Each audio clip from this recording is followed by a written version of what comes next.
The guard's voice, sharp and laced with disdain, cut through the solemn morning air. He stood with his arms crossed, a human barricade in a crisp dress uniform, blocking the grand entrance to Arlington National Cemetery. His partner, a man of similar youth and arrogance, smirked beside him. Before them stood Samuel Brooks. At 87, his frame was stooped, his hands weathered by time, and his face a road map of a life lived long and hard. He wore a simple dark suit, frayed at the cuffs but impeccably clean. It was the only one he owned. He didn't flinch at the guard's question. His gaze, clear and steady, remained fixed on the green hills beyond the gate where the flags flew at half-mast. He said nothing, his silence a stark contrast to the guard's aggressive posture.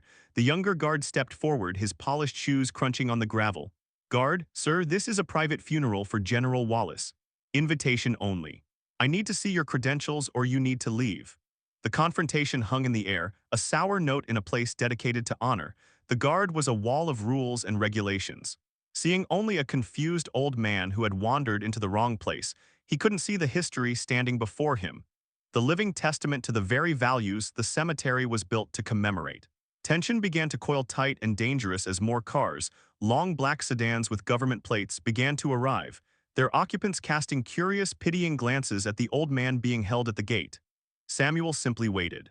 He had waited through worse. The younger guard, whose name tag read Alan, sighed with theatrical impatience. "Alan, look, Grandpa, I don't have time for this. The motorcade is arriving soon. You're creating a security issue. If you want to visit a grave, the public entrance is a mile that way. Now, are you going to move along or do we have to make you?" Samuel's voice, when it came, was quiet but carried a surprising weight, like stones worn smooth by a river. "Samuel, I'm here for the general. He would have wanted me here." The second guard, Corporal Ruiz, let out a short, humorless laugh.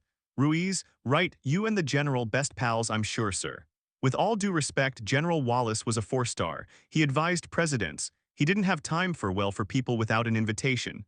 The insult was clear, wrapped in a thin veneer of formal address. A small crowd of mourners had started to gather at a respectful distance, their curiosity piqued by the standoff. They were a collection of high-ranking military officers, somber-faced politicians, and grieving family members, all dressed in formal black. Their whispers were a low hum beneath the guard's sharp tones. Samuel could feel their eyes on him, a mixture of pity, annoyance, and embarrassment. It was a familiar feeling. He had spent a lifetime being underestimated, being invisible.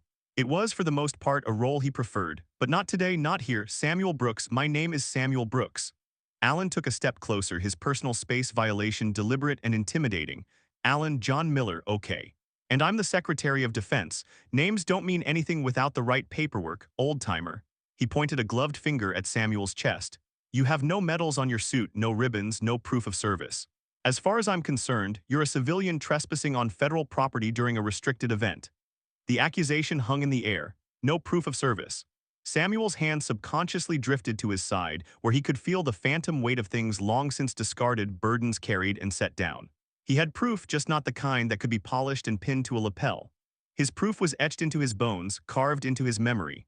A junior officer, a crisp second lieutenant with a face too young for the bars on his shoulders, strode over from a nearby security checkpoint, drawn by the commotion. "Lieutenant Barnes, what's the hold-up, Corporal Ruiz?" "This man, sir," he said, gesturing towards Samuel, "refuses to leave, claims he's a friend of General Wallace. No invitation, no credentials." The lieutenant looked Samuel up and down, his gaze lingering on the worn fabric of his suit and the scuffed toes of his shoes. His assessment was swift and dismissive. "Lieutenant Barnes. Sir, you are disrupting a state funeral. I am giving you one final order to vacate the premises immediately." Samuel's patience, a reservoir deep and vast, was finally beginning to run dry. "Samuel. I'm not leaving." The lieutenant's face hardened. "Lieutenant Barnes, then you are under arrest for trespassing and interfering with a military ceremony." He nodded to the guards. "Escort him out. If he resists, cuff him." As Alan and Ruiz moved to put their hands on Samuel's arms, the lieutenant noticed something on the old man's lapel. It was a small, dull piece of metal, no bigger than a dime, pinned crookedly to the fabric. It was misshapen, tarnished, and looked utterly worthless. The lieutenant sneered, reaching out and flicking it with his finger. "Lieutenant Barnes, what's this supposed to be, your special prize from the Cracker Jack box?" The moment the lieutenant's finger touched the metal, the world dissolved. The manicured lawns of Arlington vanished, replaced by the sucking mud and torrential rain of a jungle half a world away. The air, once filled with the scent of cut grass, was now thick with the metallic tang of blood and cordite. The muffled sobs of the mourners became the desperate screams of wounded men. A young captain, his face smeared with grime and fear, lay pinned under a fallen banyan tree, his leg twisted at an unnatural angle. That young captain was Andrew Wallace. He was trying to hand a piece of jagged metal still warm to a young Samuel Brooks. His hands, covered in his own blood, trembled. Andrew Wallace, keep this, Samuel, it's not regulation. It's not official, but it means more than any medal they'll ever mint. It means you were there, it means you saved us. The vision shattered. Samuel was back at the gate, the sun bright in his eyes. The lieutenant was still smirking, oblivious. But something had shifted in Samuel's expression. A flicker of fire from a long-banked ember now burned in his eyes. He gently pushed the lieutenant's hand away from the pin. Samuel, don't touch that. The escalation had reached its peak. The guards, emboldened by their officer, grabbed Samuel's frail arms. The small crowd gasped. The humiliation was absolute, a public shaming of a man whose only crime was wanting to say goodbye to a friend. But not everyone in the crowd was merely watching. Standing near the back was a young army captain named Ethan Morgan. He had been observing the entire exchange with a growing unease. He had served 2 tours overseas and had seen enough to recognize the quiet, unbreakable stillness of a true combat veteran. It was in the way Samuel stood, the way he absorbed the insults without flinching, the way his eyes seemed to look straight through the chaos in front of him. Something was profoundly wrong. When the guards put their hands on Samuel, Captain Morgan knew he couldn't stand by. Direct intervention would be a career-ending mess of insubordination and jurisdictional chaos. But he could make a call. He discreetly pulled his phone from his pocket, his thumb flying across the screen. He had a number, a direct line to a man who had been General Wallace's right hand for 2 decades, Colonel Harding. He moved away from the crowd, turning his back to shield the call. Captain Morgan, sir, it's Captain Morgan. There's an incident at the main gate. Security is detaining an elderly man trying to get in. Harding's sigh was audible. And this requires my attention, he asked. Why let security handle it? They have their orders, son. Morgan added the detail that had been nagging at him. Captain Morgan, sir, he's wearing a small tarnished pin on his lapel. It looks like a piece of shrapnel. A sudden deafening silence followed on the other end of the line, the kind of silence that speaks louder than any shout. The ambient noise of the command post, the radio chatter, the shuffling papers, it all faded away. Captain Morgan held his breath. When Colonel Harding's voice returned, it was completely transformed. The annoyance was gone, replaced by a raw and naked urgency that made the hair on Morgan's neck stand up. Colonel Harding. Captain, what did you say his name was? Captain Morgan. Samuel Brooks, sir. The line went dead. Morgan looked up just in time to see the guards beginning to drag Samuel away from the gate toward a waiting security vehicle. He was too late. Inside a command tent set up 100 yards from the ceremony, Colonel Harding stared at his phone as if it had electrocuted him. He slammed it down on the table, his face ashen. An aide looked up startled. Aide. Sir, is everything all right? Colonel Harding, get me General Carter. The aide was back holding a radio handset. I have General Carter, sir. Harding snatched the radio. General, this is Harding.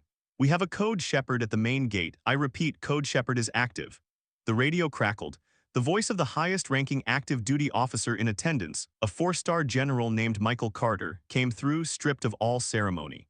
General Carter, say again, Colonel, that's not possible. Colonel Harding, it's him, sir, the description matches. The pin, the name, it's Samuel Brooks and security is in the process of arresting him. The response was instantaneous and glacial. General Carter, halt everything, halt the procession, I'm on my way. Back at the gate, the young lieutenant was savoring his victory. He had restored order. He had removed the nuisance. He leaned against the stone pillar, watching with a smug expression as his men manhandled the old veteran. He decided to deliver one final crushing blow to the old man's dignity. He walked over to Samuel, who stood between the 2 guards, his shoulders slumped, not in defeat, but in a profound, weary sadness. The lieutenant got right in his face, his voice dripping with condescension. Lieutenant Barnes. Last chance, old man. You can walk away from here with what's left of your pride, or you can spend the rest of General Wallace's funeral in a holding cell.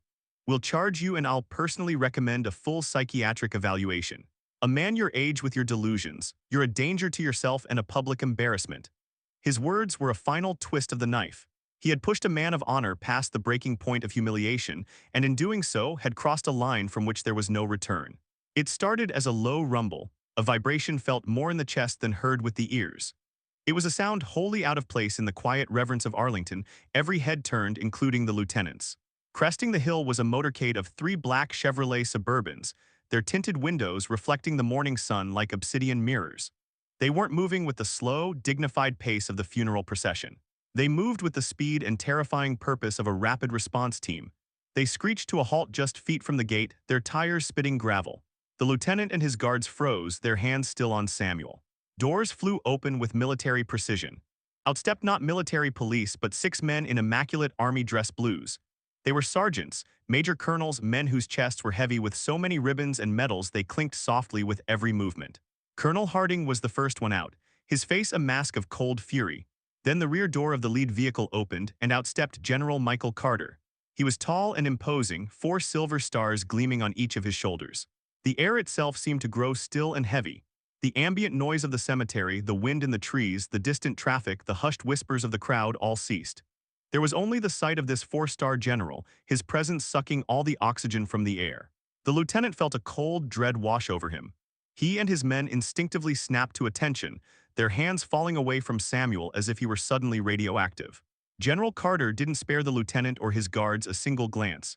His eyes, the color of storm clouds, scanned the scene until they found what they were looking for. They landed on the stooped figure of Samuel Brooks. The general's entire demeanor changed. The hard commanding aura dissolved, replaced by something else entirely, a look of profound, almost reverent respect. He began to walk, his polished boots marking a slow, deliberate rhythm on the pavement. He walked past the terrified lieutenant, past the stunned guards, past everyone, his path leading to one man and one man only. He stopped precisely 3 feet in front of Samuel. In the dead silence, General Carter drew himself up to his full height, his back ramrod straight. He raised his right hand to his brow, not in a casual gesture, but in the sharpest, most impeccably executed salute the lieutenant had ever witnessed. It was a salute of ultimate respect, a gesture acknowledging a difference from a 4-star general to a civilian in a threadbare suit. His voice, a command voice that had addressed armies and advised presidents, boomed across the grounds, clear and unwavering for all to hear. General Carter, Mr. Brooks, it is an honor, sir. The lieutenant, utterly bewildered, finally found his voice stammering. Lieutenant Barnes, General sir, I apologize for the disturbance. This man, he was causing a scene. He had no authorization to be here. General Carter's head snapped toward the lieutenant. He didn't lower his salute, but his eyes drilled into the young officer, a glare so intense it felt like a physical blow. General Carter. He has more authorization to be on this ground than you or I will ever have, Lieutenant. Then, turning his attention slightly to address the entire now silent crowd, the general kept his hand fixed in his salute and began to speak. His voice was a resonant baritone carrying the weight of history. General Carter, for those of you who do not know, let me tell you who you are looking at. You see an old man, you see a civilian, but I see a giant. This is Samuel Brooks. A collective gasp rolled through the crowd. The name spoken now was battlefield folklore. The general continued, his voice rising with passion. General Carter, to the history books that name means nothing. But to the men of the 5th Special Forces Group, to the first operators of Delta, and to the man we lay to rest today, General Andrew Wallace, he is a legend known by another name. The Shepherd, the name passed from mouth to mouth like a rumor turned fact. A piece of battlefield folklore had become flesh. General Carter, this man went into places that don't exist on any map to rescue men the government had written off as lost. He wasn't a soldier in the traditional sense. He was a medic, a pilot, a navigator, and when he had to be, a warrior of unmatched ferocity. He never wore a rank, he never accepted a commission. He refused every medal offered to him. He said the only reward he needed was seeing his boys come home. The general took a step closer to Samuel, his eyes shining with unshed tears. He spoke of a spring night in 1968 when a helicopter carrying a dozen Green Berets was shot down deep in enemy territory. For 3 days they were surrounded, outnumbered 10-1 with no hope of extraction. General Carter, on the 3rd night a single man came for them. Through the jungle, through enemy patrols, came the shepherd. He carried half of those men out on his back. Samuel Brooks right here. He is the reason Andrew Wallace lived to become the man we honor today. The general finally lowered his salute, but his eyes never left Samuel's. He gently pointed to the tarnished pin on Samuel's lapel. General Carter, you see this piece of metal, this trinket you mistook for garbage. This is a piece of shrapnel from a mortar shell that landed 3 feet from Captain Wallace. Samuel threw himself on top of Wallace, taking the blast that would have killed him. Wallace forged that piece of shrapnel into a pin himself, and he called it the Medal of Shepherds. It is the only one ever made. It is the highest honor a man like him could ever bestow. Vindication was total and absolute. The crowd was no longer staring with pity but with awe. The soldiers in attendance, from privates to colonels, began to slowly, one by one, raise their own hands in salute to the unassuming old man. The lieutenant's face drained of all color. He looked as though he might be physically ill. He and his guards had not just made a mistake, they had committed a sacrilege. General Carter finally turned his full attention to the lieutenant and the two guards. His voice dropped to a quiet, lethal register that was somehow more terrifying than his parade ground boom. General Carter. You asked him for his invitation. Let me be clear. Every single headstone on that hill is his invitation. Every flag flying at half-mast is his personal welcome. He took a step toward them and they flinched as if he had raised a hand. General Carter, you demanded to see his medals. Lieutenant, the scars on this man's body are a testament to a brand of courage your rulebook could never quantify. He wears his valor in his heart, not on his chest.